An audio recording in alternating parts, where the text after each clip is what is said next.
देखिए, जब भी हम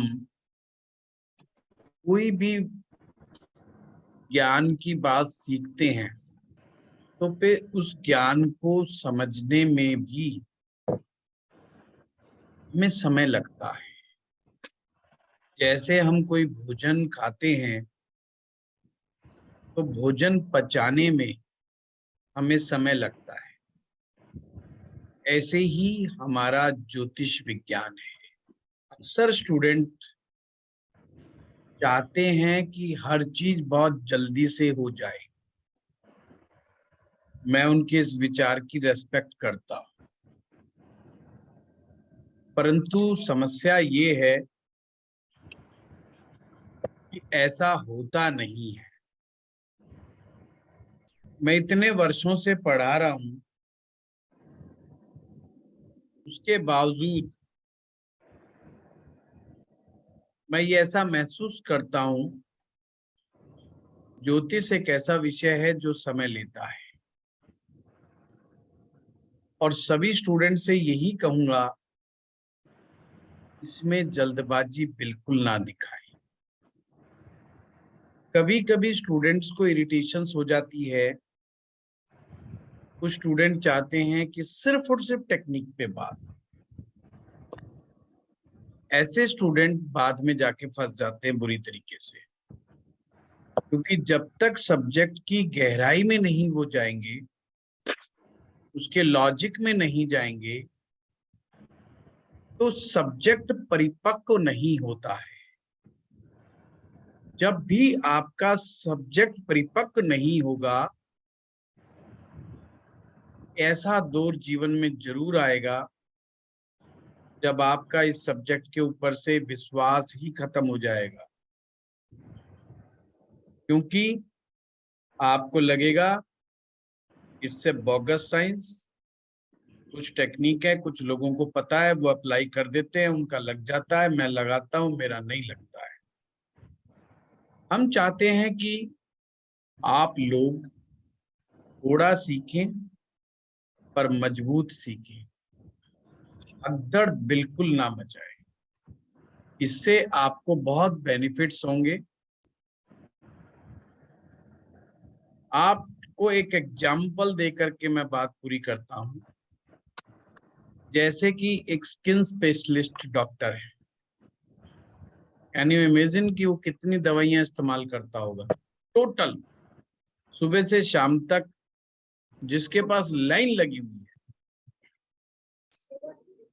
कितनी टोटल वो दवाइयां इस्तेमाल करता होगा टोटल, सुबह से लेके शाम तक। मतलब कितने टाइप की दवाइयां, कितने नाम की दवाइयां। एक तो 70% पेशेंट उसके पास जो आएंगे वो लगभग कॉमन समस्या लेकर के आते हैं। स्किन से रिलेटेड एलर्जी है, कुछ भी XYZ। 5-7 ले दे करके टैबलेट होती हैं जिनका वो इस्तेमाल पूरे दिन करता है। कभी कभार कोई केस आता है जिसमें उसको थोड़ा आउट ऑफ द बॉक्स जाके सोचने की जरूरत होती है।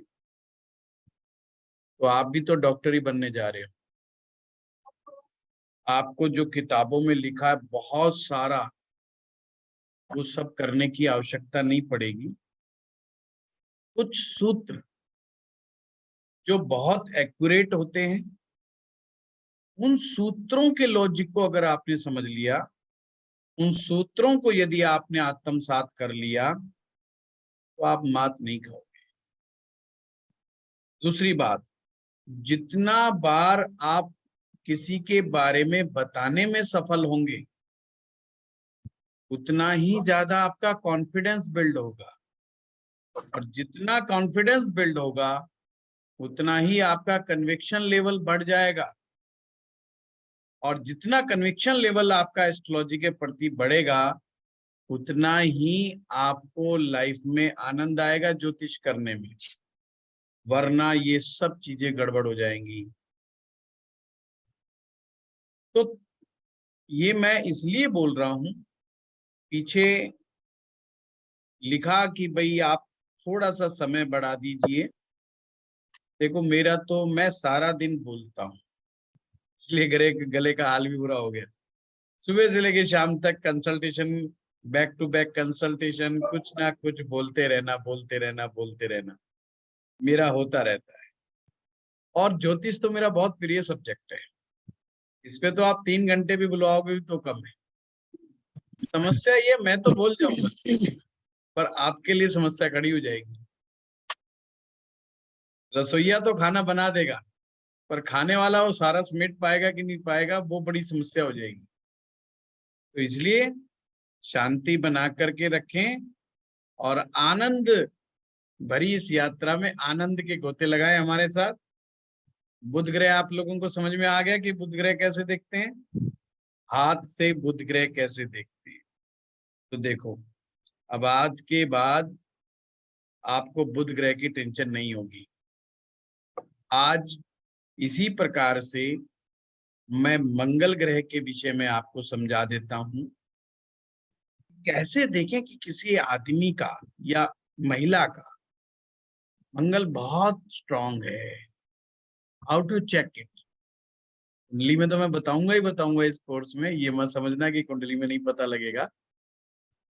पर ये इस सब्जेक्ट को इंटरेस्टिंग बनाने के लिए और आपको थोड़ा एक्स्ट्रा ज्ञान देने के लिए इस तरह के टॉपिक आपके लिए मैं बीच बीच में बोलता रहता हूँ। कराना तो वही है कि मुझे, तो आपने क्या देखना है, अपने हाथ में देखना है जो ये अंगूठा है, ये अंगूठे से आगे देखिएगा, ये एक लाइन जा रही है जो ऐसे अर्क बना करके चल रही है। जो लोग जानते हैं डेट से लाइफ लाइन हमारी जीवन रेखा है। और ये जैसे हॉरिजेंटल है, देखिएगा बिल्कुल ऐसे जो जा रही है, ये यहाँ पे आपकी ये इंडेक्स फिंगर है, आपका ये अंगूठा है, इतना समझ में आ रहा है। इसके बीच में ये जो लाइन जहां से अर्क निकल रही है, जो नीचे की तरफ जा रही है पूरे अंगूठे को घेरते हुए, ये लाइफ लाइन है। और उसी पॉइंट से जो रेखा हॉरिजेंटली जा रही है हथेली के एक तरफ ऐसे चलती जा रही है, ये आपकी दिमाग की रेखा है, ये आपकी मस्तिष्क रेखा है। मैं आपको स्क्रीन पे लेके चलता हूं, वहां से दिखाने की कोशिश करता हूं और भी क्लैरिटी आएगी।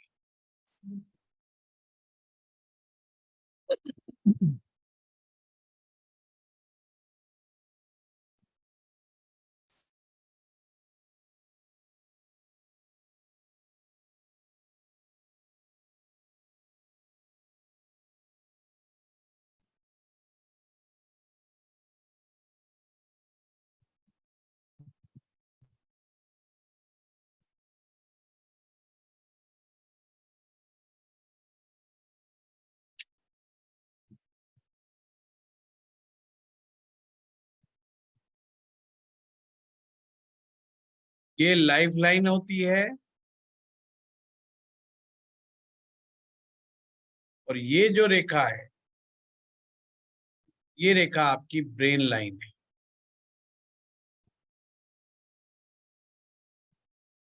मस्तिष्क रेखा, दिमाग की रेखा भी आप इसे बोल सकते हैं।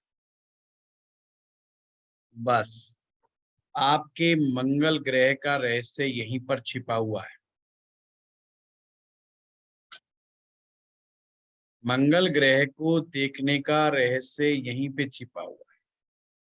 अब आप सभी लोगों ने एक चीज नोट की होगी, सब अपने अपने हाथ देखिए। कुछ लोगों के हाथ में ये जीवन रेखा और मस्तिष्क रेखा दोनों की एक ही पॉइंट से निकल रही है और आपस में मिलकर के चल रही है कुछ दूर तक।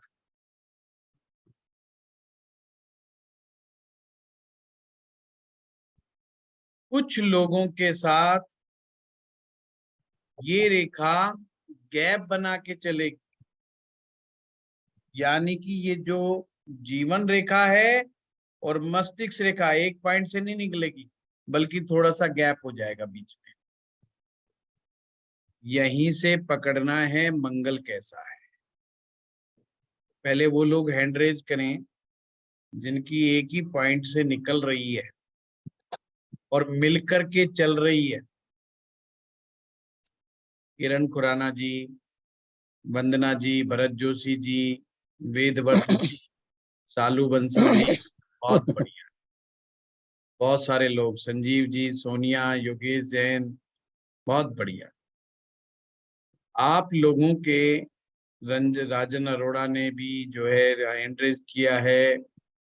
आप ये समझिए, राजेश्वरी जी ने, बहुत बढ़िया, वेरी गुड।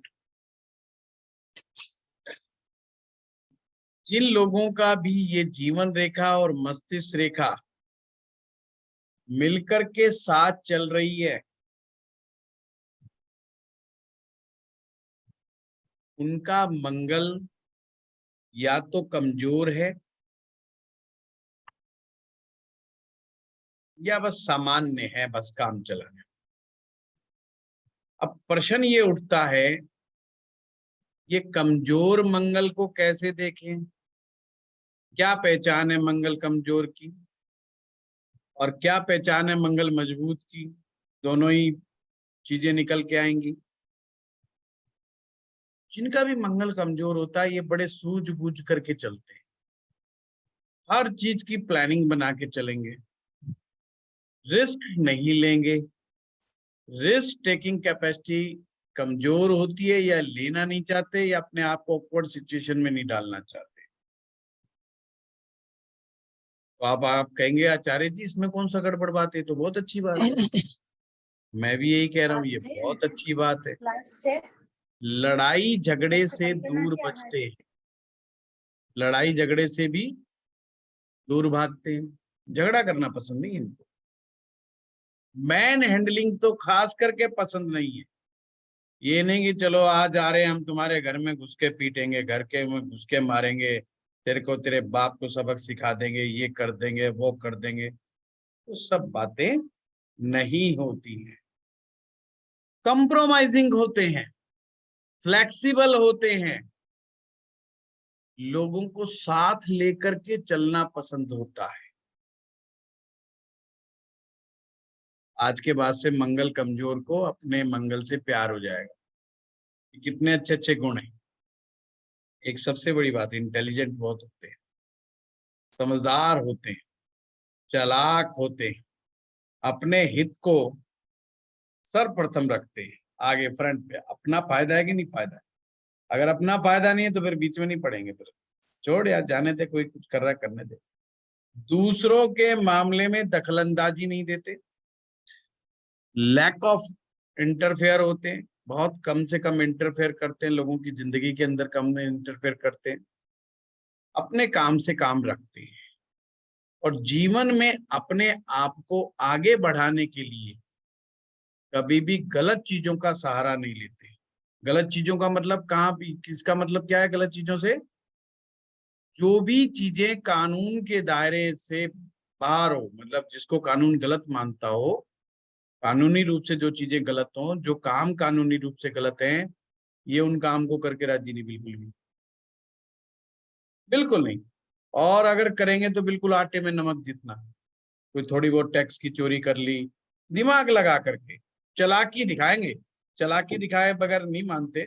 वो जरूर करते रहते हैं, अपना हिसाब किताब लगाते रहते हैं, जहां से बचत कर लेंगे, पैसा बचा लेंगे, इस तरह की चीजें तो होती रहती हैं। जिन भी महिलाओं के हाथ में ये रेखा जुड़ करके चल रही है, उनके लिए बेटर है, क्योंकि मंगल ग्रह एक ऐसा ग्रह है जो बहुत एनर्जेटिक प्लेनेट माना जाता है, और लड़ाई झगड़ा और विवाद का ग्रह माना जाता है। और महिला में अगर लड़ाकू प्रवृत्ति अगर ज्यादा हो जाएगी तो समस्या बढ़ सकती है, तो परिवार अनबैलेंस हो सकता है, उनका डायरेक्ट इम्पैक्ट उनकी मैरिज लाइफ पे पड़ सकता है। तो ये एक बड़ी बात है। अब उन लोगों को हमने समझना है जिनकी ये रेखा गैप बना के चल रही है। गैप कैसे होता है, चलो फिर से हम स्क्रीन पे लेके चलते हैं।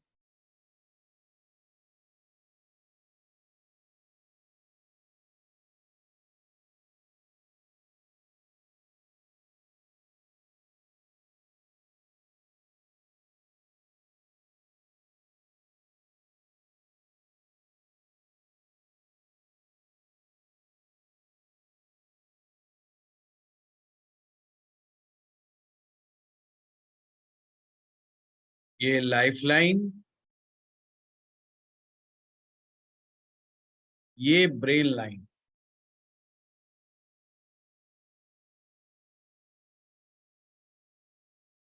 अब देखिए, ये जीवन रेखा का पॉइंट ए था, यहां से स्टार्ट हुई और हथेली के नीचे, बिल्कुल हथेली के नीचे जहां पर ये आपकी कर्व खत्म होती है वहां से चलती है जीवन रेखा, इसको पॉइंट बी से लिख दिया। और आपकी मस्तिष्क रेखा कहां से शुरू होती है, मस्तिष्क रेखा का पॉइंट ए, और एंड कहां हो रही है, पॉइंट बी। ये हॉरिजॉन्टल लाइन जो हथेली के बीचों बीच, लगभग लगभग बीचों बीच होती है। ये जो गैप है, ये जो गैप देख रहे हो ए से ए के बीच में, ये गैप अक्सर कुछ लोगों की हथेलियों में पाया जाता है।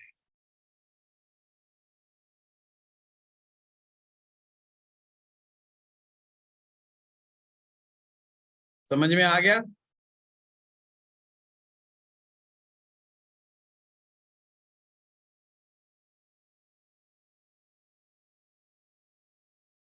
बाकी लोग हैंड डाउन कर लें। अगर किसी स्त्री या पुरुष के ये गैप बना हुआ है तो वो देखें, वो हैंड रेज करें। बहुत बढ़िया, वेरी गुड। ये सभी वो लोग हैं जिनका मंगल मजबूत है। आंख बंद करके कि साहब आपका मंगल तो स्ट्रांग है। मंगल जब भी मजबूत होगा, एक तो उसमें ना साहस बहुत होगा, एनर्जी लेवल बहुत होगा, प्रैक्टिस करने की ताकत, एक ही चीज को 10 बार प्रैक्टिस कर सकते हैं ये लोग। इनके ना प्रैक्टिस करने की कैपेसिटी बहुत होती है। लगे रहेंगे एक चीज के पीछे, हार नहीं मानते। जो चीज इनके दिमाग में होती है, ये चीज मुझे अचीव करनी है, उसके पीछे लग जाएंगे। बहुत अच्छी बात, इट्स वेरी पॉजिटिव।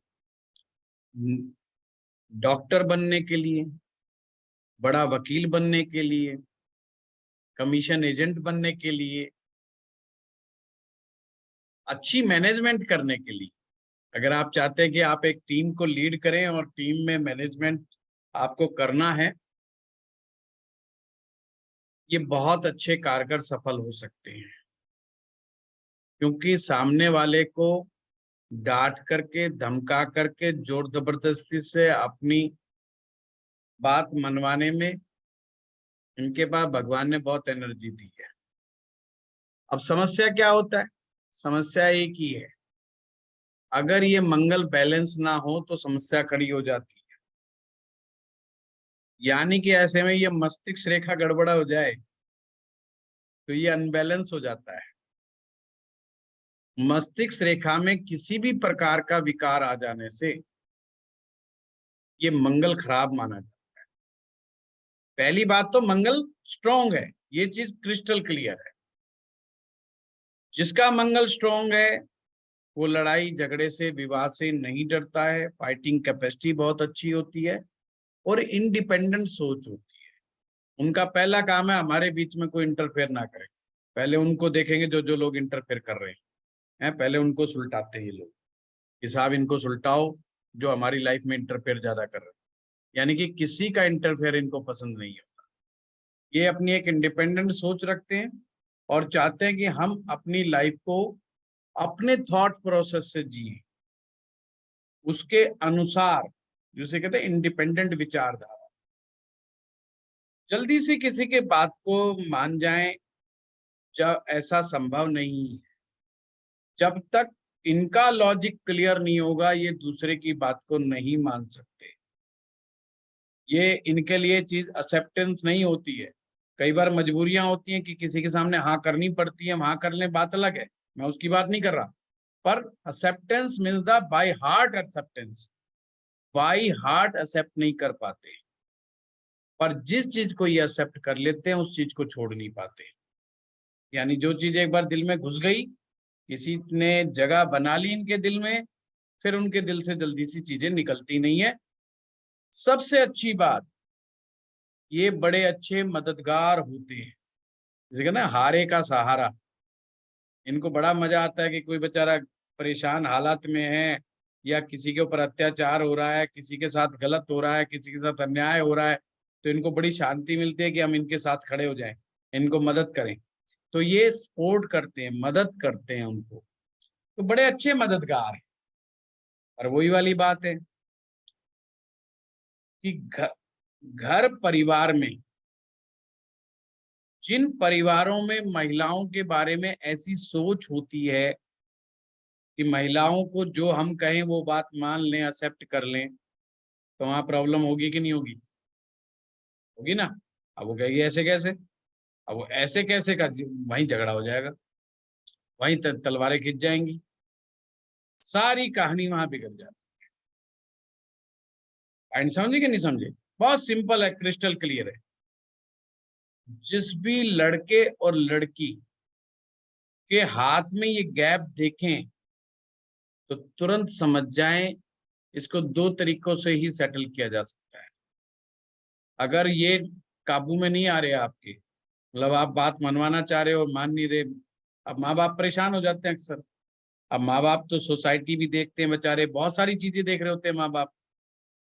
अब उनके बच्चों के हाथ में ये होता है तो उनको लगता है यार ये तो बड़ा चिट्टी बच्चा है, ये हम बात ही नहीं सुन रहा हमारी, तो ये जो है, हम कह रहे हैं फलाने से नहीं झगड़ा करना, फिर भी झगड़ा करने को उतारू हो रहा है, तो ऐसा नहीं करना। और वो कहता है ना, ऐसा तो नहीं हो सकता, झगड़ा तो होगा। तो वो बेचारा माँ बाप टेंशन में आ जाते हैं। तो वो बजाय उनके साथ जोर जबरदस्ती करने के, दो तरीके हैं उनके पास। First, tackle with emotions. Mars से बड़ा, मंगल ग्रह से बड़ा इमोशनल ग्रह कोई नहीं हो सकता। मंगल से ज्यादा बड़ा इमोशनल ग्रह कोई नहीं हो सकता। आप पूरे ज्योतिष शास्त्र में पढ़ेंगे, हर जगह लिखा आएगा कि moon is a emotional planet, but Mars से बड़ा कोई इमोशनल ग्रह नहीं होता। आप सोचिए, मंगल ग्रह के बारे में आपने यही सुना होगा कि जिनका मंगल अच्छा होता है वो पुलिस में जाते हैं, वो फौज में जाते हैं, वो एडवेंचर्स वाले कामों में जाते हैं, वो रिस्क वाले कामों में जाते हैं। आपको मैं फौज के तरीके से ही बताऊं, बिना इमोशंस के कोई अपनी जमीन के लिए कोई जान दे सकता है क्या? कोई अपने देश के लिए? पैट्रियटिज्म जो आता है वो मंगल ग्रह से आता है। मातृ भक्ति, माँ से प्यार, माँ से कनेक्शन। और जिनका मंगल स्ट्रांग होता है उनको अपनी माँ से बहुत प्यार होता है, ये ध्यान रखिएगा। इसलिए स्पेशल कनेक्शन विद मदर उनका एक आपको देखने को मिलेगा। और जिनका मंगल कमजोर होता है उनकी माँ से नहीं बनती है, माँ से वो टकरा जाते हैं। उनका स्पेशल इमोशंस जो होता है, तो इनको इमोशंस के साथ आप टैकल करेंगे तो बेटर होगा। And second thing is a logic. आप इनको लॉजिकल वे में समझाइए, लॉजिक दीजिए, प्लस और माइनस दोनों चीजें सामने रखिए, इनको एनालिसिस करने का मौका दीजिए। इमोशंस और लॉजिक अगर आपने दोनों चीज लगा दी, they are best friend, otherwise आपकी खैर नहीं। अदरवाइज आपकी खैर नहीं। तो नहीं तो ये बहुत बढ़िया। ध्यान रखना है कि ये बड़े एनर्जेटिक लोग होते हैं, भगवान ने ऊर्जा कूट कूट के दी इनके अंदर, तो इनको हमेशा बड़ा सोचने की प्रेरणा दो, बड़ा करने की प्रेरणा दो। अब डॉक्टर तो क्या होता है कि डॉक्टर का तो मामला सेट हो जाता है कि उसके पास तो पेशेंट की लाइन लगी पड़ी है, वो तो सुबह से शाम तक लगा पड़ा है। समस्या उन महिलाओं को होती है जो जिनके ये गैप है और वो घर में रहती है। अब घर में इतना काम नहीं है, अब इतना काम नहीं है तो क्या करेंगे, एनर्जी कहीं तो निकालनी है। तो फिर वो मियाँ जी के ऊपर शाम को निकाल देती हैं, बच्चों पे निकाल देती हैं, पड़ोसियों पे निकाल देती हैं। वो बड़ी समस्या आ जाती है। नहीं तो फिर रिश्तेदारों को फोन मिला देंगे कि तुमने वो क्यों कहा था और तुमने वो क्यों कहा था, 6 महीने पहले ऐसा बोला और आज क्या बोला, तो हिसाब किताब दे दो।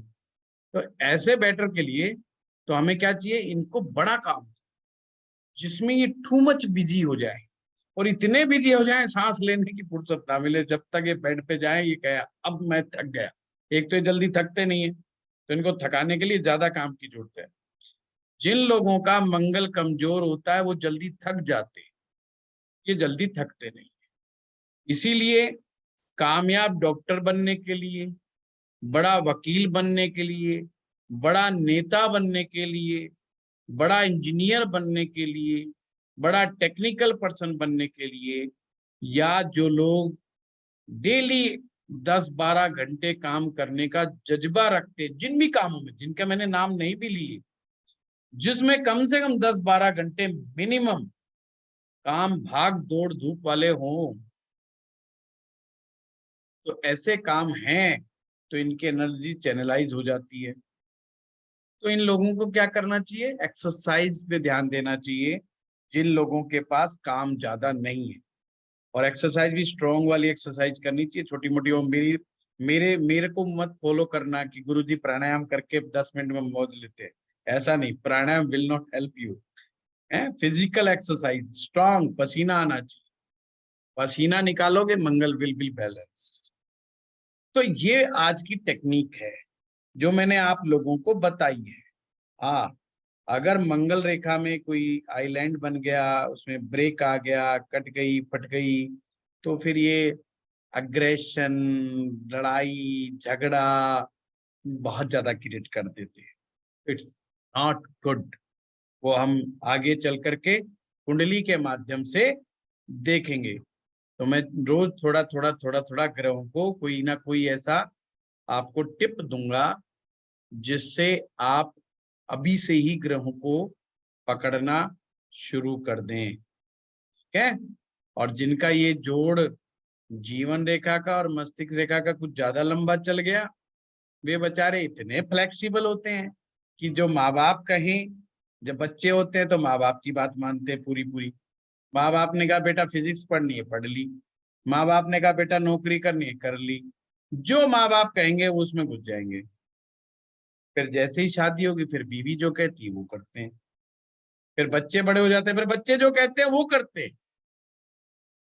खुद क्या करना है, करना है कभी करेंगे प्रॉपर रूप से, वो यदा कदा ही कभी कभी अपनी चीजों को फॉलो करते हैं।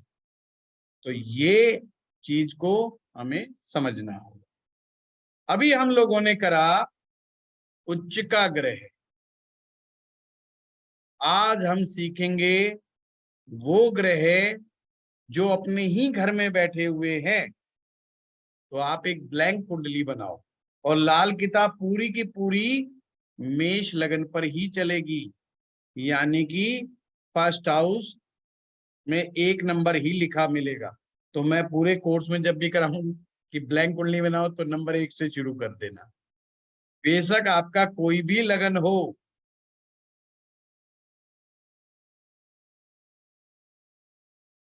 अब कुछ लोगों को मालूम है, पर जो नए हैं उनके लिए मैं बता दूं, तो ये सब कराना जरूरी है। अगर मंगल पहले खाने में है तो ये इसका खुद का अपना घर है। या इसको आप ऐसे समझो, यहाँ पर नंबर 1 की राशि मेष राशि है, मेष राशि का स्वामी ग्रह मंगल है। अच्छा, आप सभी लोगों को राशि के स्वामी तो क्लियर है ना, मुझे उस पर तो जोर नहीं देना। ठीक है, वेरी गुड। तो चलो फिर तेजी स्पीड बनाएंगे। सेकंड हाउस वीनस, शुक्र सेकंड हाउस में।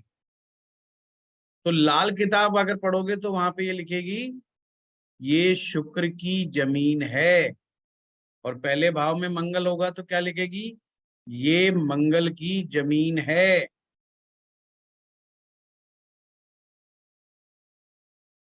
नंबर 3 मिथुन, बुध की जमीन, तीसरे भाव में बुध की जमीन, यानी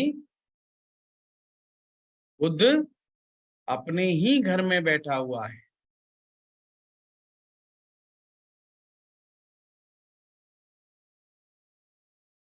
चौथे भाव में चंद्रमा अपने ही घर में है। पंचम भाव में सूर्य, छठे में बुध,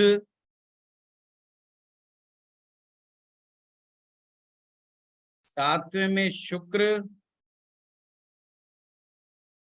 सारे, एक चीज मैं बता दूं आपको, पूरा का पूरा आपका लाल किताब का कंसेप्ट, ये जो अभी मैं करा रहा हूं ना, इसी का इम्प्लीमेंटेशन अगर आपने सीख लिया तो सारा का सारा सूत्र इसी पे टिका हुआ है, पूरा का पूरा। आप हर हाउस को केवल इसी चार्ट से आप समझ पाएंगे। लाल किताब में सबसे बड़ी समस्या क्या है कि लोग याद करते हैं कि फलाना ग्रह फलाने भाव में बैठा है, तो इसका मतलब ये होगा। ये बिल्कुल भी ऐसा नहीं है। अन्यथा जो लोग ऐसे सीख रहे हैं, मैं उनको कहूंगा रुक जाओ, नहीं मेहनत करने में मजा नहीं आएगा, दोबारा आपको सीखना पड़ेगा, क्योंकि गलती सबसे ज्यादा होगी। आप जब तक ज्योतिष में ये डायग्नोज नहीं कर सकते कि कौन सा ग्रह आपका मजबूत है, कौन सा कमजोर है, जब तक आप किसी निर्णय पर नहीं पहुंच पाएंगे। 8 नंबर में लिख लिया मंगल, 9 में लिखें गुरु, 10 में शनि, 11 में फिर शनि, 12 में गुरु। अगर किसी भी कुंडली में इनमें से कोई ग्रह इन्हीं खाने में बैठा हुआ है तो समझ लेना ये उसी की जमीन है जहां पर ग्रह बैठा हुआ है। जैसे आपकी अपनी खुद की जमीन होगी और उसमें आप जाकर के बैठोगे तो आपको एक कॉन्फिडेंस की फीलिंग होगी कि नहीं होगी।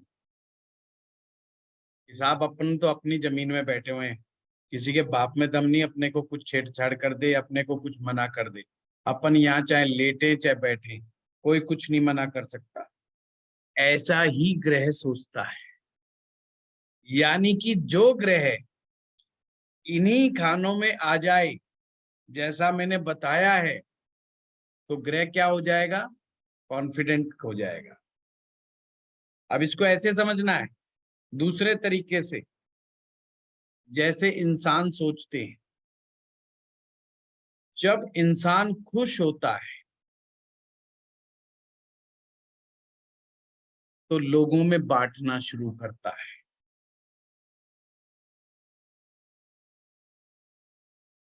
आप कब कब चीजें बांटते हैं, याद आता है कि मिठाई कब बांटी थी, दान कब किया था, लोगों को भोजन कब बांटा था? या तो आप खुशी जब के बड़े वक्त। खुश कि जन्मदिन मना रहे हैं बच्चे का, चलो भाई पड़ोसियों को भी केक पहुंचा दो, फलाना अच्छा नहीं भी अच्छा। आया कोई बात नहीं यार उसको भी दे दो, चलो उसको मिठाई दे दो। घर में शादी होती है तो आप बांटते हो, किसी को पैसा बांटते हो, किसी को ड्राई फ्रूट बांटते हो, किसी को फ्रूट बांटते हो। क्यों? क्योंकि वो खुशी का अवसर है। पर गम के अवसर पे, जिस दिन आप बड़े हताश निराश होते हो, कोई आके कह दे देना 100 रुपए, है एकदम गर्म हो जाते, 100 रुपए, ये वो सारा सब कुछ उसी के ऊपर उतार के फेंक देते हो एकदम से, कि मांगे तो मांगे, इसने कैसे मांग लिया आज, वो 1 रुपया दे के राजी नहीं है। सिंपल सी बात है, खुशी में इंसान खुशी बांटता है, दुख में इंसान दुख बांटता है। इस चीज को लिख लो, ग्रहों को समझना है। खुशी में इंसान खुशी बांटता है, दुख में इंसान दुख बांटता है। जब खुद दुखी होगा तो दुख ही बांटेगा। अब दुखी आदमी के पास जाके बैठोगे, वो क्या स्टोरी सुनाएगा आप? अपने दर्द भरी दास्तां सुनाएगा कि आज उसके साथ क्या हुआ, वो क्यों इतना लो फील कर रहा है, क्यों वो रो रहा है, क्यों वो डिप्रेशन में है? कर्जदार आदमी क्या बताएगा, कर्जे की कहानी सुनाएगा। बीमार आदमी क्या बताएगा, बीमारी की बात बताएगा। है घूम घूम करके बीमार आदमी से जैसे मर्जी पूछ लो, उसने घूम घूम के अपनी ही बीमारी की बात करनी है। समझ रहे हो बात को? तो क्या चीज है ये? तो ये सूत्र ग्रहों पर भी अप्लाई होगा। अर्थात हमें क्या ढूंढना है? हमें ढूंढना है खुश ग्रह और दुखी ग्रह। आपकी कुंडली में क्या ढूंढना है? खुश ग्रह और दुखी ग्रह। ये बात गांठ बांध ली ना आप लोगों ने? आगे तक जितने मर्जी बड़े ज्योतिषी बन जाओ, भाई इसी सूत्र को याद रखना कि हम कुंडली में जब भी देख रहे हैं, हम ये ढूंढ रहे हैं इसमें से खुश ग्रह कौन सा है और दुखी ग्रह कौन सा है। अब समझो, खुश कौन होगा? जो ग्रह शक्तिशाली होगा वो खुश होगा। अगर आपके शरीर में ताकत है, आपका शरीर हेल्दी है, तो आप खुश होंगे कि नहीं खुश होंगे? अब वहीं पर शरीर अनहेल्दी हो जाए, शरीर में कमजोरी आ जाए, शरीर में एनर्जी लेवल वीक हो जाए, तो आप दुखी हो जाए। ऐसे ही हमारे ग्रह होते हैं। तो जो ग्रह ताकतवर होगा, हमेशा ध्यान रखना, जो ग्रह हमें ताकतवर, जो ग्रह हमारी कुंडली में सबसे ज्यादा ताकतवर है, वो ग्रह आपको ज्यादा देगा, कम मेहनत के साथ देगा, एक्स्ट्रा देगा। हम्म? जैसे कई बार देखा ना आपके ब्याह शादियों में, कई बार किन्नर आते हैं, वो कहते हैं आप बड़े बॉस हो, आप लाला जी हो, आप सेठ जी हो, आप ऐसा करो मुझे 21,000 दे दो, 51,000 दे दो। फिर आप कहते हो यार मैं तो नहीं दूंगा। फिर वो कहता है नहीं नहीं दे दो, खुशी का मौका है। जैसे वो खुशी की बात करने लगते हैं, आप फिर कहते हो अरे यार चलो दे दो यार, तो खुशी का मौका है, कोई बात नहीं, थोड़ा फालतू भी गया कोई बात। आप अपने बजट से ज्यादा दे देते हैं उनको। देते हैं कि नहीं देते? जब भी खुशी का मौका होता है, कई बार इंसान अपने बजट से ज्यादा दे देता है। कंजूस आदमी भी कभी कभी 10-20 रुपए दान कर देता है खुशी के टाइम पर।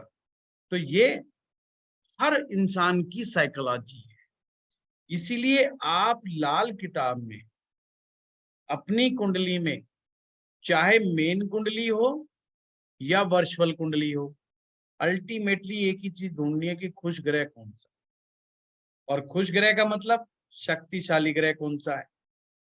जो शक्तिशाली ग्रह होगा वो आपको देगा, और जो ग्रह अपनी एनर्जी लूज कर जाएगा, जो ग्रह कमजोरी को प्राप्त कर जाएगा, वो ही मानसिक कष्ट देगा, वही शारीरिक कष्ट देगा, वही धन के कष्ट देगा,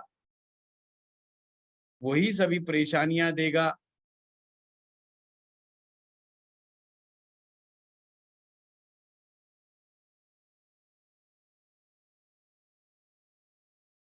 इसीलिए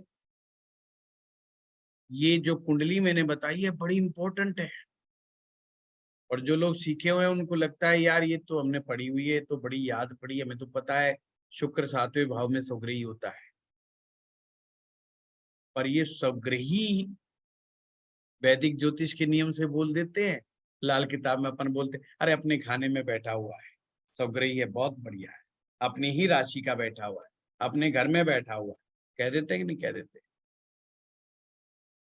पर हमने लाल किताब में क्या ढूंढना है कि यह कमजोर है कि ताकतवर है, कमजोर है या ताकतवर। इस कंसेप्ट को आगे तक ध्यान में रखना है। आगे आगे आपका जैसे जैसे कोर्स बढ़ेगा, आपको यही बताया जाएगा कि ये देखते कैसे।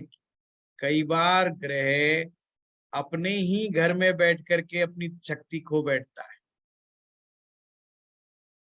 कई बार ग्रह अपनी ही घर में बैठ करके शक्ति खो बैठता है, और वही आपने इस कोर्स में सीखनी है, ये कैसे खो बैठता है। अगर वो चीज पकड़ में आ गई तो फिर आप एग्जैक्ट पकड़ना शुरू कर दो। फिर आपको दिक्कत नहीं आएगी। अब दुखी ग्रहों की बात करते हैं जो अल्टीमेटली दुखी है। कैसे दुखी? पहले खाने में, फिर एक कुंडली बना लो, खाना नंबर पहले में, फर्स्ट हाउस में अगर लगन में शनि बैठा है,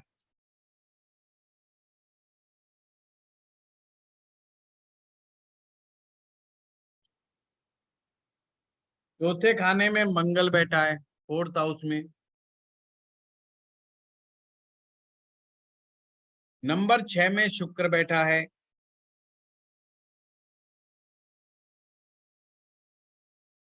नंबर 7 में सूरज बैठा है, नंबर 8 में चंद्र बैठा है, नंबर 10 में गुरु बैठा है और नंबर 12 में बुध बैठा है। अभी मैं राहु केतु नहीं ले रहा हूं।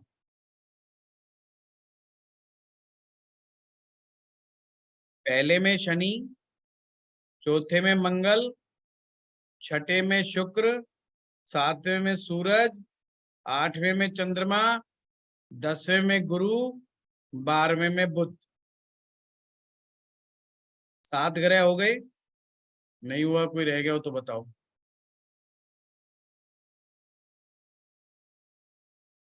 ये ग्रह कौन से ग्रह हैं? ये दुखी ग्रह। कौन से ग्रह हैं? दुखी ग्रह। और दुखी ग्रह क्या बांटेंगे? क्या देंगे आप? दुख देंगे। आगे ना फलित करना, समझ में आ गया? इनमें से किसी भी व्यक्ति की कुंडली में ये ग्रह कहीं पर इस तरीके से बैठा हुआ मिल जाए तो समझ लेना वो ग्रह उसको किसी ना किसी रूप में दुख पहुंचाएगा ही पहुंचाएगा, कष्ट देगा ही देगा।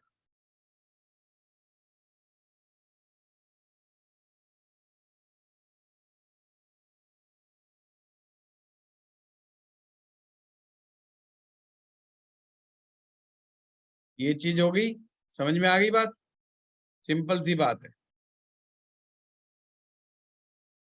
अब हम बात करेंगे, अभी तक हमने बात करी थी 12 खानों में 12 ग्रह बताए, यानी कि उन राशियों के स्वामी ग्रह को बिठा दिया था और उसका नाम दिया था हमने कि ये इन ग्रहों की अपनी जमीन है। अब जमीन पे मकान भी बनाएंगे, तो मकान किसका होगा? जमीन तो ये है, तो एक कुंडली और बना लो।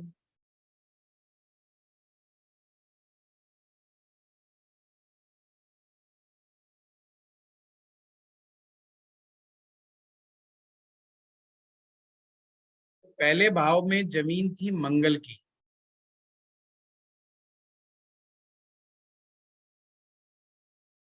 मकान होगा सूरज का।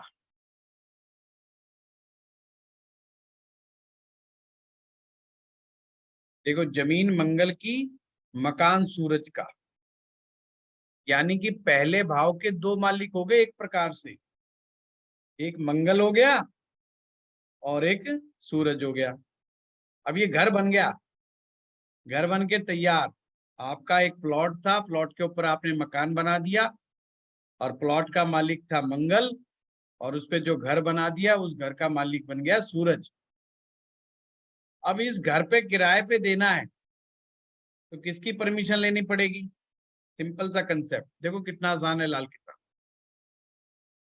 अगर आप किसी को किराएदार पे रखना है, किराए पे ये मकान देना है, तो हमें किससे बात करनी होगी? सूरज से। सूरज से। और मंगल का बेचारा कहाँ जाएगा? मंगल से। मकान तो जमीन मालिक है ना। हाँ, वो भी मालिक है ना, जमीन का भी तो हकदार है, वो भी हकदार।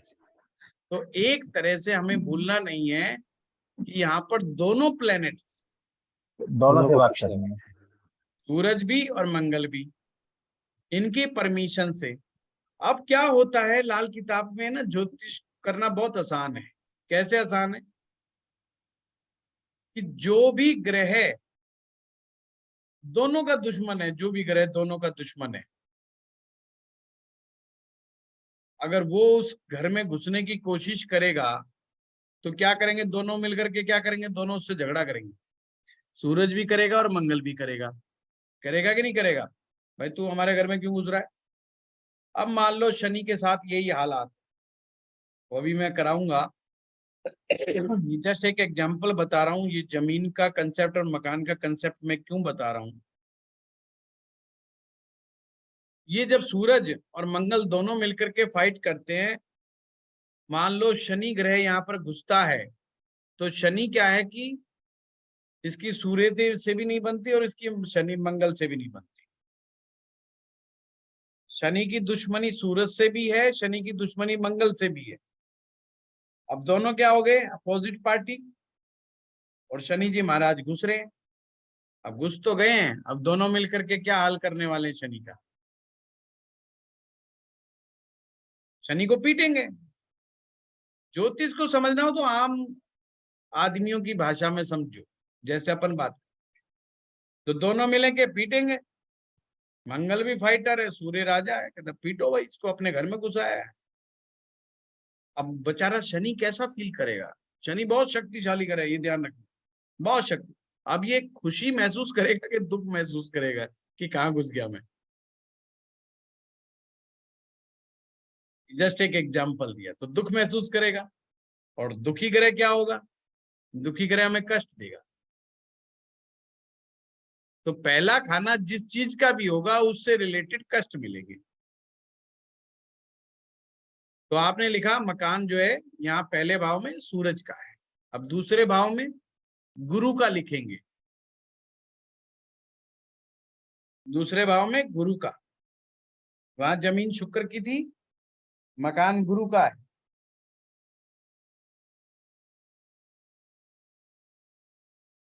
तीसरे भाव में मकान मंगल का रहेगा। चौथे भाव में मकान गुरु का रहेगा। यहाँ गुरु उच्च के हो जाते हैं।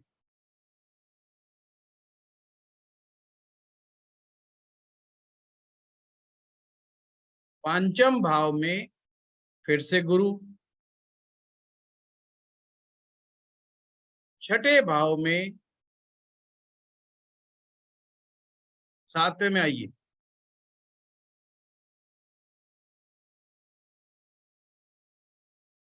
सातवें भाव में जमीन किसकी थी, शुक्र की। मकान यहाँ पे बुध का हो जाएगा।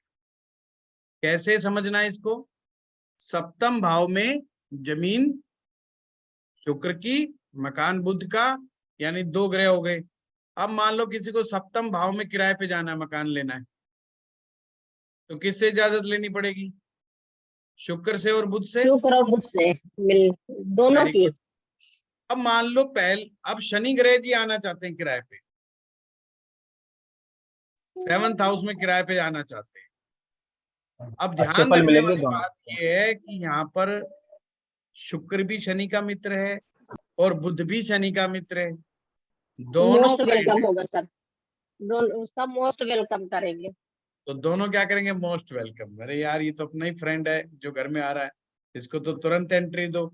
अब जब अपना दोस्त आएगा और बड़ा अच्छा मित्र आएगा अपने घर में, तो अपन उसकी चाय पानी भी अच्छी करते हैं। अब यहाँ पर आकर के शनि कैसा महसूस करेंगे, पहले भाव में तो बड़ा दुखी महसूस कर रहे थे क्योंकि सूरज और मंगल दोनों पीट रहे थे। अब यहाँ पर दोनों ऐसे हैप्पी ग्रह हैप्पी हैं हो। सप्तम में, कोई चाय पूछ रहा है, कोई कॉफी पूछ रहा है, कोई खाना पूछ रहा है। सिंपल है ना। तो यहाँ ये क्या करेगा शनि, शनि विल खुशी बांटेगा, एंजॉय, और शनि एंजॉय बहुत करेगा। प्रसन्न हो जाएगा, शनि बहुत खुश हो जाएगा। और जो बहुत खुश है इसका मतलब शक्तिशाली, वो ताकतवर है। इसीलिए सप्तम भाव में शनि बहुत शक्तिशाली होते हैं, किसी चीज की कोई कमी नहीं छोड़ते, इतना सिंपल है। अष्टम भाव शनि, मंगल की जमीन थी, मकान शनि का। नवम भाव, यहाँ जमीन भी बृहस्पति की है और मकान भी बृहस्पति का है। 10वां भाव,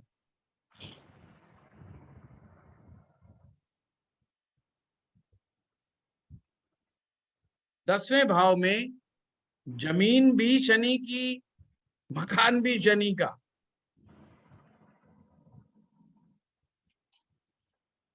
11वां भाव, जमीन शनि की, मकान गुरु का।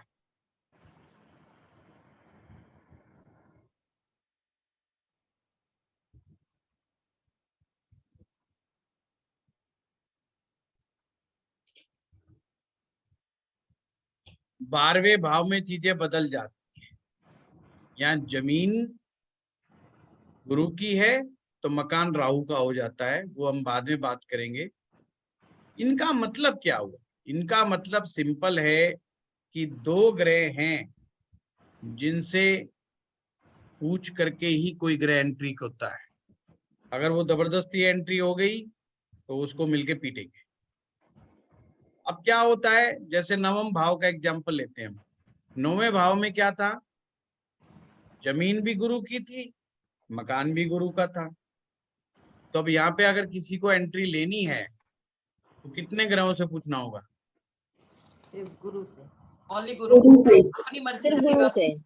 अब गुरु जिसको भी मित्र समझता है, समझने वाली बात है, गुरु जिसको मित्र समझेगा उसका वो वेलकम करेगा। उसका क्या करेगा? वेलकम करेगा। और जिसको शत्रु समझता है उसको डेंट लग जाएगा। तो ना तो गुरु खुश होगा, क्योंकि अब मान लीजिए कोई आ गया आपके घर में, ऐसा मेहमान कई बार आ जाता है ना जिसको आप चाहते नहीं हो, और आ गया, बैठ गया, क्या करे, मजबूरी है? तो कभी चाय में चीनी कम डालोगे, कभी पत्ती ज्यादा डालोगे, कभी नमक कम डालोगे, क्या कर सकते हो? और करना तो पड़ेगा ना कुछ ना कुछ। तो छोटा मोटा हरकत आप करते रहोगे, अब वो कौन सा चुप बैठने वाला, वो भी कुछ ना कुछ करता रहेगा। एक तरह से आप भी दुखी, वो भी दुखी।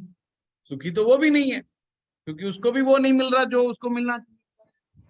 वो भी परेशान चल रहा है, उसको भी मक्खन मलाई नहीं मिल रहा, और आप देना भी नहीं चाह रहे, बेशक वो घर में पड़ा हुआ है, क्योंकि आप उसको लाइक नहीं करते। तो ऐसे ही जब भी ग्रह किसी भी भाव में बैठे हों, उसको इसी तरीके से देखना है। तो अब सारी दारमदार किसके ऊपर आ गया?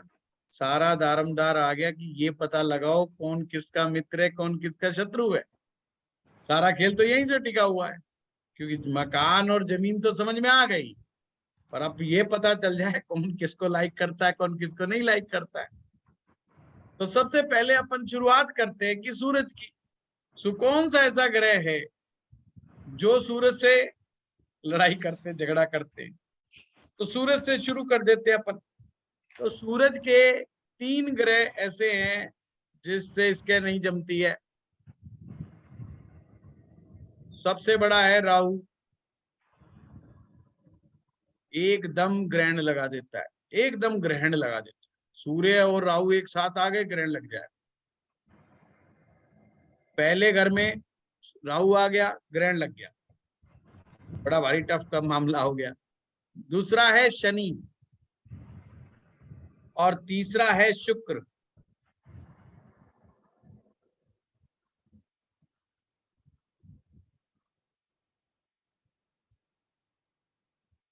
चौथा केतु से भी इसकी दोस्ती नहीं है, उससे ये मद्दा हो जाता है, और खुश नहीं रहता ही, और कहता है यार कौन आके बैठ गया।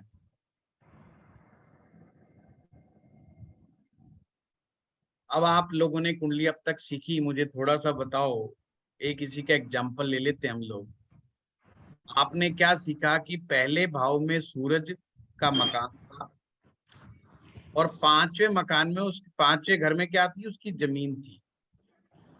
पंचम भाव उसका अपना ही खाना था, और पहले भाव में सूरज उच्च का था।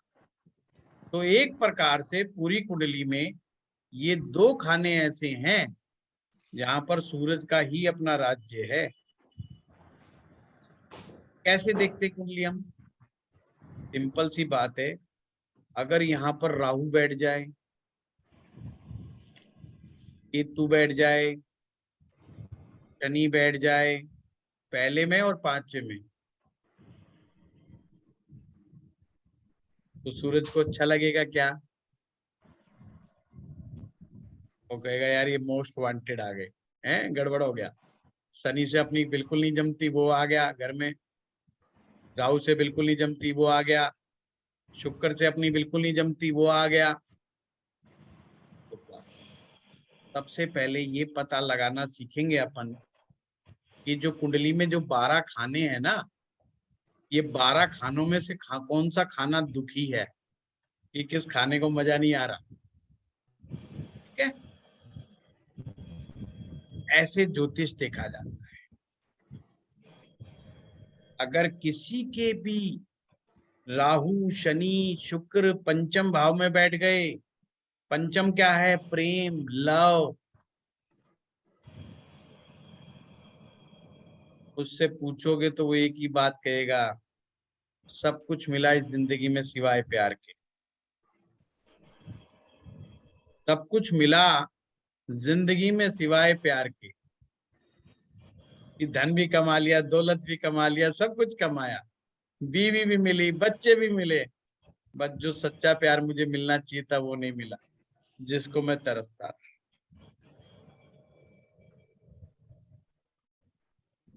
तो जो पंचम भाव से चीजें आएंगी, ये ग्रह उनमें कुछ ना कुछ कमियां पैदा करते हैं। बस ऐसे देखते हैं हम लोग। अब सूरज का मित्र कौन है, ये तो आपने शत्रु पता लगा लिए। अब दूसरी पार्टी मित्र की भी है। गुरु, मंगल, चंद्र। चंद्र। एक मिनट जोशी जी, अच्छा अच्छा। गुरु, मंगल, क्या था भरत जी, एक क्या हुआ, हाँ, हाँ। अच्छा, एक बार एक भिखारी किसी के घर पे मांगने आया, तो घर में उसने कुंडा खटकाया और कहा कि मुझे दे दो जो भी है आपके पास। तो बहू बैठी घर में, बहू ने मना कर दिया, जा कुछ नहीं है। बेचारा वापिस जाने लगा तो रास्ते में उसको सास मिल गई उसकी। तो उसने सास से शिकायत कर दी, कह दे भाई मैं आपके घर गया था और आपकी बहू से मैंने कहा कि भाई कुछ दे दे, और आपकी बहू कहती जा कुछ नहीं है, भाग जाए यहाँ से। तो बड़ा वो लगा मुझे। तो सास कहती अच्छा ऐसे कैसे, तू वापिस चल। उसका वो हाथ पकड़ करके वापिस ले जाती है उसको, और अपने घर पर ला करके बोलती है कि हाँ अब बोल तुझे क्या चाहिए। कहता है भाई मैं तुझसे भी यही कहूंगा भाई जो भी है दे दे। कहती जा नहीं है। कहते तो अगर यही बात कहनी थी तो वही कह देती, मेरे को वापस घिस के क्यों लेके आई। कहती है मैं इसलिए लेके आई, ये होती कौन है कहने वाली बहू, मना करने का तो हक मेरा है, हैं?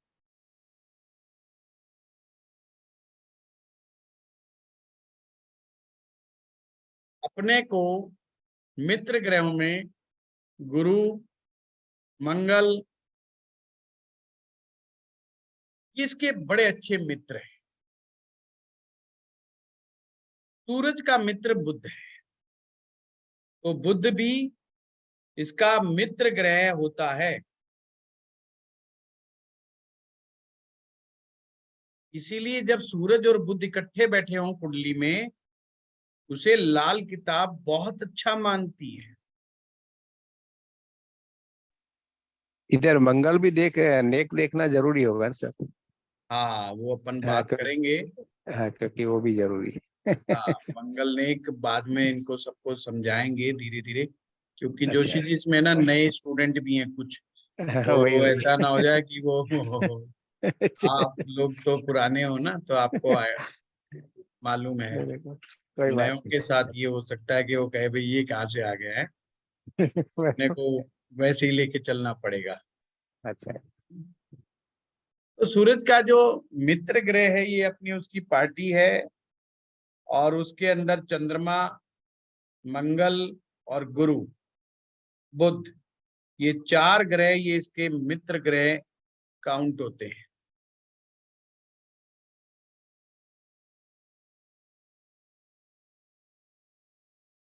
बृहस्पति, बृहस्पति के 2 शत्रु हैं, 3 सॉरी, राहु, बुध और शुक्र। राहु, बुध और शुक्र ये बृहस्पति के शत्रु हैं। और बाकी अब जितने भी बच गए वो सब उसके मित्र हैं। विशेष मित्र कौन है? सूरज, मंगल और चंद्र। सूरज, मंगल और चंद्र ये बृहस्पति के मित्र हैं। जो बाकी बच गए वो भी मित्र ही हैं, पर ये कुछ ज्यादा खास मित्र हैं।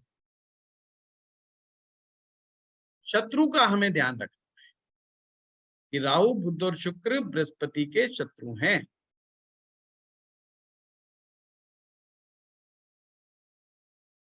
चंद्रमा,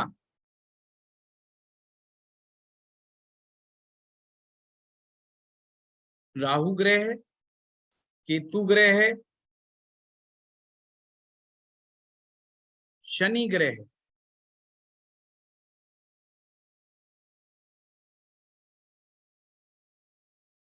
इनसे चंद्रमा को बड़ा नेगेटिव फील होता है।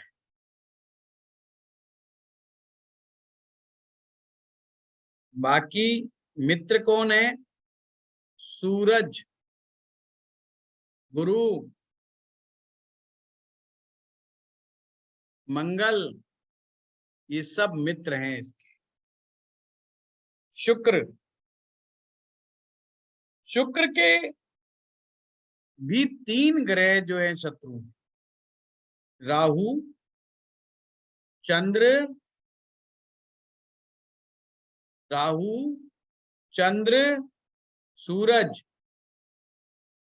यानी सूर्य, चंद्रमा और राहु ये शुक्र के शत्रु हैं। अब आपने कैसे समझना है इसको? सिंपल सी बात है। सप्तम भाव जो विवाह का भाव होता है उसमें कौन थे 2 मालिक? बुध और शुक्र थे कि नहीं? जमीन शुक्र की थी मालिक, वहां पे शुक्र बुध था। अब यहाँ पर बुध शुक्र हम देख रहे हैं, और यहाँ पर शुक्र का शत्रु कौन है? तो सूरज है, चंद्र है, राहु है।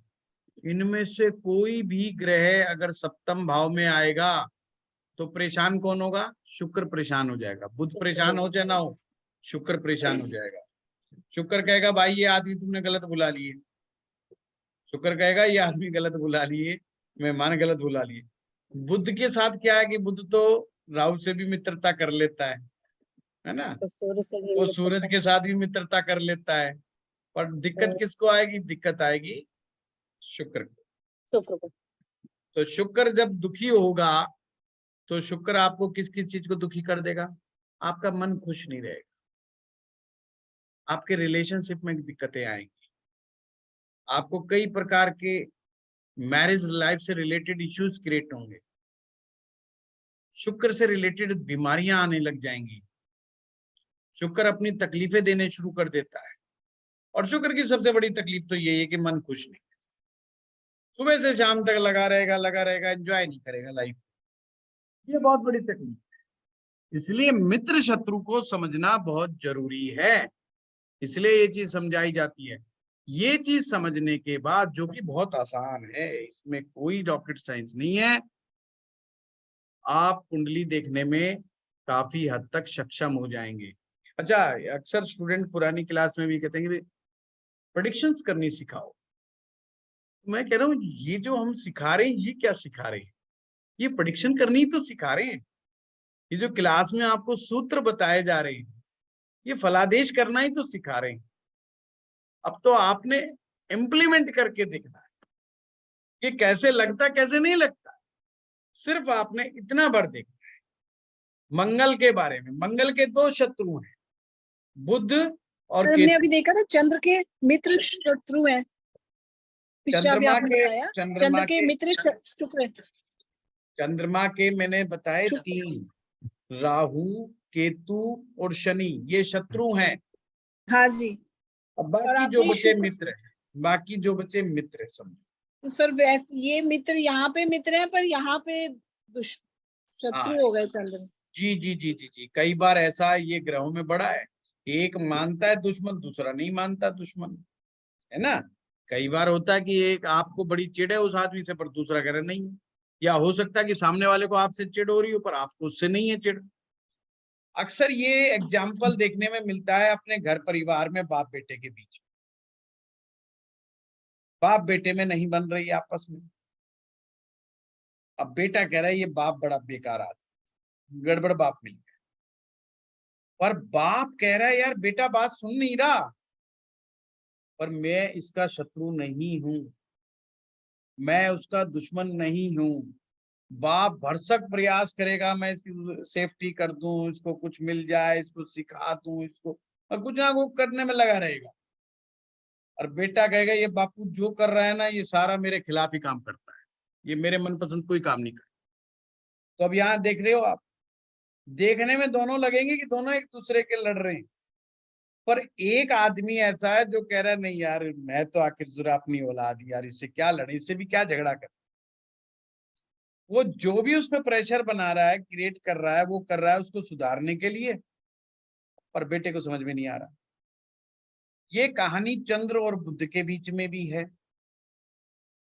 चंद्रमा बुध को अपना शत्रु नहीं मानता, पर बुध चंद्रमा को अपना शत्रु मानता है। और ये कहानी आपको बहुत मिलेगी ज्योतिष में कि कौन किसको मित्र मानता है, कौन किसको शत्रु मानता है। चंद्रमा बुध को अपना शत्रु नहीं मानता, पर बुध चंद्रमा को मानता है। अब रियल स्टोरी तो ये है कि चंद्रमा का बायोलॉजिकल फादर है वो मून है। जो बायोलॉजिकल फादर है वो मून है। चंद्रमा सॉरी बुध का जो बायोलॉजिकल फादर है वो मून है। पर चंद्रमा जो थे जब पढ़ाई करते थे उस समय वो अपने गुरु के पास, गुरुदेव बृहस्पति के पास शिक्षा प्राप्त करने आए, और चंचल प्रकृति के तो थे ही ये। अब एक दिन इन्होंने दिमाग लगाया और कहा कि अगर मैं रूप बदल करके किसी को इस लेवल तक बेवकूफ बना सकता हूं कि वो मुझे पहचान ही ना सके। वो एक्सपेरिमेंट करने लगे तो उन्होंने गुरु की पत्नी पर ही कर दिया। और गुरु की पत्नी पर क्या किया कि खुद गुरुदेव बृहस्पति का रूप धारण कर लिया। और गुरुदेव बृहस्पति का रूप धारण करके उनकी आसक्ति हो गई और मिलन हो गया। दोनों के मिलन से बुध पैदा हो गया। जो बृहस्पति की जो वाइफ थी तारा, उनसे ये बुध पैदा हो गया। अब जब असलियत का पता चला तो उन्होंने कहा श्राप मिलेगा। अब चंद्रमा क्या थे कि जब बृहस्पति को पता चला तो बृहस्पति जी के तो पांव पकड़ लिए उन्होंने, साहब गलती हो गई माफ करो। अब दोनों में तो रजामंदी हो गई, गुरु और चेले में। समस्या में फंस गया बेचारा बुध। जो रियल बाप था वो चंद्रमा था। बृहस्पति ने कहा चल माफ तो कर देता हूं पर यह आश्रम छोड़ के भाग जा, तो उसको आश्रम से भगा दिया। अब चंद्रमा ने तो बिल्कुल डिस्कनेक्ट हो गया। चंद्रमा बोला आज की बात मैं तो इस इधर मुड़ के भी नहीं देखूंगा। तो वो पिताजी तो चले गए साइड में। अब सामने कौन थे? सामने तो गुरुदेव बृहस्पति थे, जिनका लालन पालन बुध का किसने किया? गुरुदेव बृहस्पति ने लालन पालन किया, पर वो उसके असली पिता नहीं थे।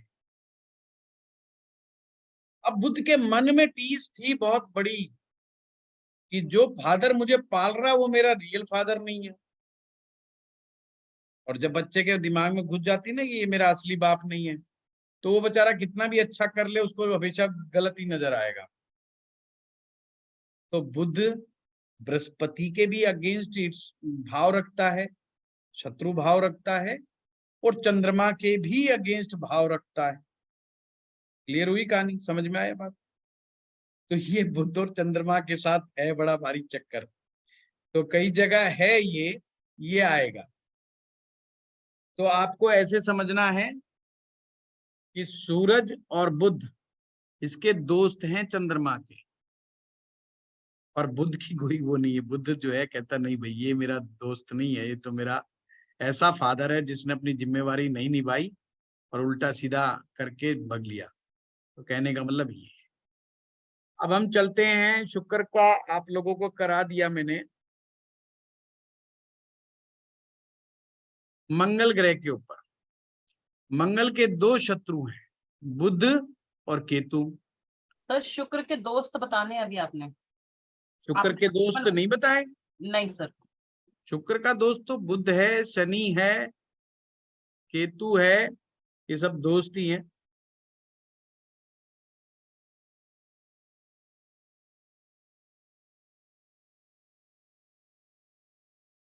मंगल ग्रह, मंगल के शत्रु बुध और केतु, दोस्त सूरज, मंगल और बृहस्पति।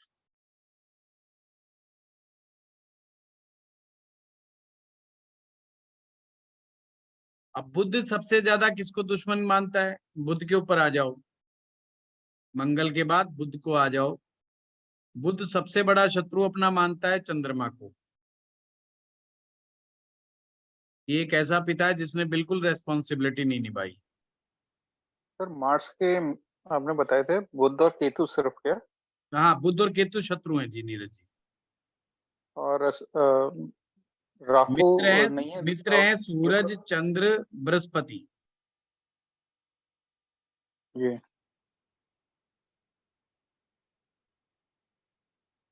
और वीनस का जुपिटर के साथ क्या रिलेशन है सर? भी आ रहे हैं हम। शुक्र का बृहस्पति के साथ सम है।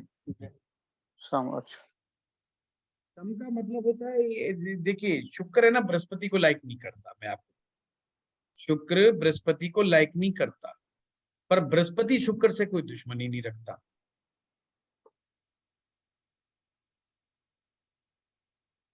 देखो वो सर देवों लेकिन हमने के, वीनस लिखा हुआ है सर, जुपिटर के साथ हमने एनिमी लिखा हुआ वीनस को। इसके साथ बृहस्पति के साथ शुक्र को हमने एनिमी में लिखा हुआ है। हाँ हाँ, बृहस्पति शुक्र को मान, सॉरी हाँ उल्टा हो गया, बृहस्पति शुक्र को मानता है, शुक्र बृहस्पति को नहीं मानता। अच्छा। बुध का लिख लिया आप लोगों ने? मित्र शत्रु लिख लिया? चंद्रमा, चंद्रमा लिखा है सर। मंगल के साथ राहु नहीं आएगा ना शत्रु में? इसमें मंगल के साथ राहु की शत्रुता नहीं है? नहीं नहीं, वो युति में हम वो अलग एंगल से देखते हैं, राहु का यहाँ पे नहीं देखते हैं। ठीक। सूरज, शुक्र और राहु, सूरज, शुक्र और राहु ये बुध के मित्र हैं।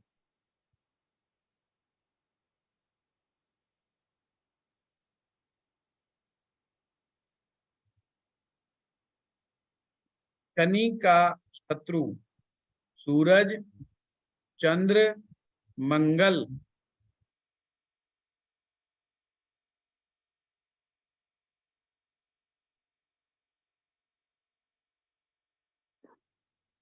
और मित्र हैं बुध, शुक्र, राहु।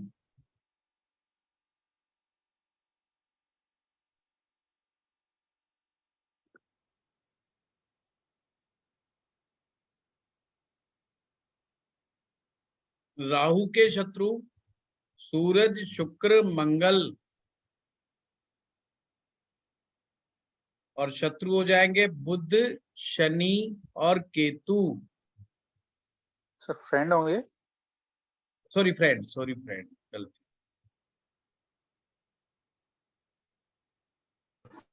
मित्र लिखो, राहु के, दोबारा बोल रहा हूँ, राहु के मित्र लिखो, सॉरी राहु के मित्र लिखो सारे के सारे, बुध, शनि, केतु।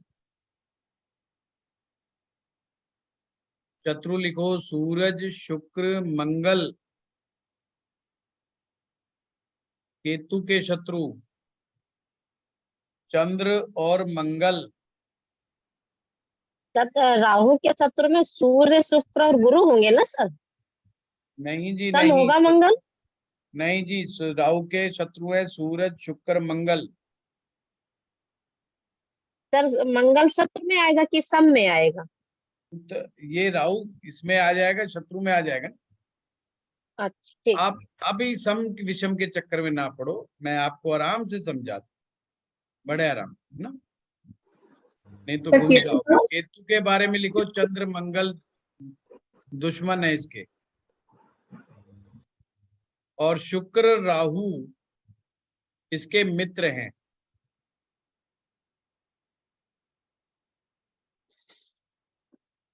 ठीक है, ये आज के लिए इतना ही, फिर कल आपसे मिलते हैं, कल आपसे बात करेंगे। ठीक है, धन्यवाद।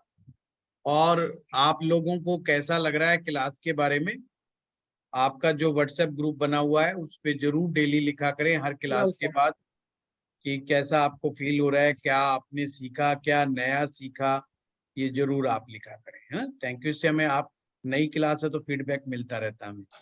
ठीक है सर, नमस्कार। Thank you. Thank you. Thank you.